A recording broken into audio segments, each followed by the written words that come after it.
சங்கீதங்களில் 2 சங்கீதங்கள் தேவ வார்த்தையின் மேன்மையை பற்றி அதிகமாக நமக்கு ஞாபகப்படுத்துகின்றது. 19வது சங்கீதமும் 119வது சங்கீதமும், இந்த 2 சங்கீதங்களும் நீங்கள் வாசித்தீங்கன்னா இந்த சங்கீதங்களில் தேவனுடைய வார்த்தையின் அற்புத மேன்மையை குறித்து மிக அழகாக சங்கீதக்காரன் விவரிக்கின்றான். உதாரணத்துக்கு 19வது சங்கீதத்தை நீங்கள் திறந்தீங்கன்னா அங்கே 7வது வசனத்திலிருந்து 10ஆம் வசனம் வரைக்கும் வாசிங்களேன். கர்த்தருடைய வேதம் குறைவற்றதும் ஆத்துமாவை உயிர்ப்பிக்கிறதுமா இருக்கிறது. என்ன சொல்றாருன்னா, கர்த்தருடைய வேதம் குறையற்றதும் ஆத்துமாவை என்ன பண்ணுதுங்களாமா, உயிர்ப்பிக்குது. அப்படின்னா நீங்க சோர்ந்து இருக்கும் பொழுது, உங்களுடைய நம்பிக்கை இழந்திருக்கும் பொழுது, இங்க நமக்கு என்ன சொல்லப்படுகின்றதுன்னா, இந்த தேவ வார்த்தை நீங்க திறந்து படித்தீங்கன்னா அதை உங்களை உயிர்ப்பிக்கக்கூடிய வல்லமை உடையது தேவ வார்த்தையாக இருக்கின்றது. வாசிங்க தொடர்ந்து.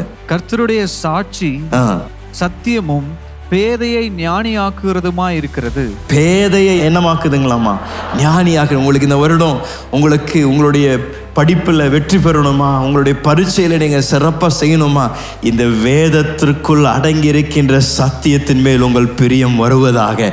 அந்த பிரியம் வேதத்தின் மேல் இருக்கும் என்றால் நம்மை ஞானியாக மாற்றக்கூடிய வல்லமை இந்த புஸ்தகத்திற்குள் அடங்கி இருக்கின்றது என்று நமக்கு ஞாபகப்படுத்துகின்றது. வாசிங்க. கர்த்தருடைய நியாயங்கள் செம்மையும் இருதயத்தை சந்தோஷிப்பிக்கிறதுமா இருக்கிறது. கர்த்தருடைய கற்பனை தூய்மையும் கண்களை தெளிவிக்கிறதுமா இருக்கிறது. கர்த்தருக்கு பயப்படுகிற பயம் சுத்தமும் என்றைக்கும் நிலைக்கிறதுமா இருக்கிறது. கர்த்தருடைய நியாயங்கள் உண்மையும் அவைகள் அனைத்தும் நீதியுமா இருக்கிறது. அவைகள் பொன்னிலும் மிகுந்த பசும் பொன்னிலும் விரும்பப்படத்தக்கதும் தேனிலும் தேன் கூட்டிலிருந்து ஒழுகும் தெளி தேனிலும் மதுரமுள்ளதுமா இருக்கிறது. அன்றியும் அவைகளால் உமது அடியேன் எச்சரிக்கப்படுகிறேன். அவைகளை கை கொள்ளுகிறதுனால் மிகுந்த பலன் உண்டு. இந்த ஒரு வசன பகுதியை மாத்திரம் நீங்க இன்னும் ஆராய்ந்து படித்தீங்கன்னா வேதாமத்தின் வல்லமையை, தேவ வார்த்தையின் வல்லமையை முழுமையாக இந்த ஒரு சின்ன வசன பகுதியிலிருந்தே நீங்க அறிந்து கொள்ளலாம்.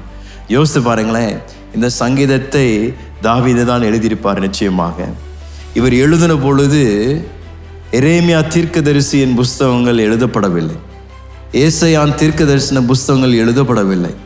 ஆனாலும் தாவீது அவருக்கு உண்டான தேவ வார்த்தைகளை இப்படி மேன்மைப்படுத்தி இவ்வளோ அழகாக விவரிக்கின்றார். வாழ்க்கைக்கு தேவையான அத்தனையும் நான் இந்த வேத வசனத்திலிருந்து நான் பெற்றுக்கொள்கின்றேன் என்று தேவனுடைய வார்த்தையை குறித்து மிக அழகாக அவர் எழுதுகின்றார். அப்படி என்றால் நான் சொல்லுவேன், இந்த வருடம் உங்களுடைய வாழ்விற்கு தேவையான அத்தனை வழிநடத்தும், அத்தனை கிருபைகளும் ஞானமும் இந்த வேத புஸ்தகத்தில் அடங்கி இருக்கின்றது. ஐயா, உங்களுக்கு இந்த வருடம் எழும்பக்கூடிய எப்பேற்பட்ட ஒரு கேள்வியாக இருந்தாலும், எப்பேற்பட்ட ஒரு சூழ்நிலையாக இருந்தாலும், எப்பேற்பட்ட ஒரு குழப்பமாக இருந்தாலும் அத்தனையும் தீர்க்கும்படியாக, அதை மேற்கொள்ளும்படியாக, அதன் வழியாக கடந்து செல்வதற்கு தேவ வார்த்தையில் ஏற்கனவே தேவ நமக்கு ஏற்ற ஆலோசனைகளை தந்து இந்த வருடம் நீங்கள் சிறந்த ஒரு கணவராக இருப்பதற்கு, ஒரு அற்புத மனைவியாக இருப்பதற்கு,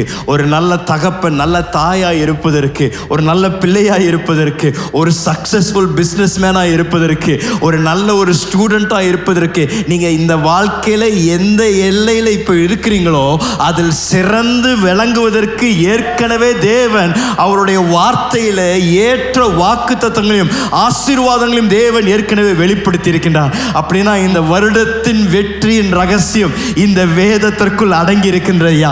இதை நீங்க திறந்து இதை உங்களுடைய பிரியமாய் மாற்றி விட்டீங்கன்னா, ஏதோ ஞாயிற்றுக்கிழமை வேதத்தை திறக்கின்றவர்கள் மாத்திரமல்ல, ஒவ்வொரு நாளும் இந்த வேதத்தை திறந்து ஐயா என்னோடு கூட பேசுங்க, அப்பா இன்றைக்கு எனக்கு தேவையான ஞானத்தை தாங்க, என்னுடைய வியாபாரத்தில் இன்றைக்கு தீர்மானங்கள் எடுக்க நான் எனக்கு தேவை, அந்த தீர்மானத்தை நான் எடுக்கும்படியாக பரிசுத்தாவியானவரே இந்த வார்த்தையின் மூலமாக என்னை வழி நடத்துங்கள் என்று ஜெபத்தோடு இந்த வேதத்தை தரப்பீங்கன்னா தேவன் பேசுவார் ஐயா, தேவன் நடத்துவார் ஐயா.